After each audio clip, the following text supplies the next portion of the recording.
இப்போ இதை எடுங்க அப்படின்னா இப்போ இதை இருந்து எடுங்க அப்படின்னா வெரி குட். அங்க இருந்து எடுங்க அப்படின்னா வெரி குட். அதை எடுங்க அப்படின்னா வெரி குட். வண்டியை எடுங்க வெரி குட். மருந்தை எடுங்க காசு எடுங்க போட்டோ எடுங்க வெரி குட். இப்போ எல்லாத்துக்கும் ஒரு ஹோம்ஒர்க் என்னது?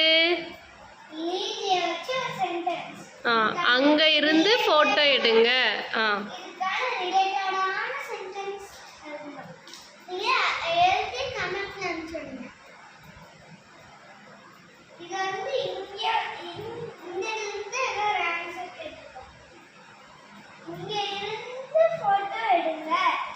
அங்க இருந்து போட்டோ எடுங்க.